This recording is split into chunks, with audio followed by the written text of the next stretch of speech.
Tiga kemungkinan buruk kalau Rohingya masuk ke Indonesia. Yang pertama, konflik budaya. Kita tahu sendiri kan kalau orang Rohingya yang masuk ke Indonesia itu dalam jumlah yang sangat besar. Berbeda halnya dengan orang-orang bule atau orang-orang asing lainnya yang datang ke Indonesia untuk kerja ataupun untuk liburan.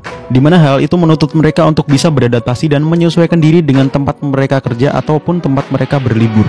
Berbeda halnya nih dengan orang-orang Rohingya yang datang ke Indonesia dengan komunitas yang cukup besar, sehingga mereka nggak perlu capek-capek lagi untuk beradaptasi. Cukup membawa budaya yang mereka bawa dari Rohingya ke Indonesia. Dari hal ini berpotensi untuk menimbulkan konflik antar budaya. Jadi budaya Rohingya yang mungkin nggak bisa diterima sama budaya lingkungan sekitar gitu. Besar kemungkinan akan terjadi. Apalagi ini menyangkut agama juga kan. Yang kedua, aktivitas ilegal akan cenderung lebih tinggi. Ada kasus pada tahun 2017 di mana banyak banget orang Rohingya yang masuk ke camp refugee di Bangladesh. Dan lama-lama populasi di camp tersebut semakin tinggi. Info yang didapat dari PBB pada tahun 2022 ada sekitar 30.000 bayi lahir di camp Rohingya di Bangladesh. Bisa dibayangin gak tuh, etnis Rohingya yang udah banyak banget dan terus nambah populasi, terus banyak yang kabur dan melakukan hal ilegal seperti pencurian dan lain-lain gitu. Yang ketiga, yang terakhir, pengaruh terhadap ekonomi. Orang-orang Rohingya yang ditampung di Indonesia tidak serta-merta hanya dikasih tempat tinggal sementara. Ya walaupun mereka juga berharap untuk bisa tinggal selamanya di Indonesia sih. Tapi mereka orang-orang Rohingya ini juga mendapatkan subsidi khusus dan dana dari pemerintah untuk kehidupan sehari-hari seperti makan, minum, dan lain-lain.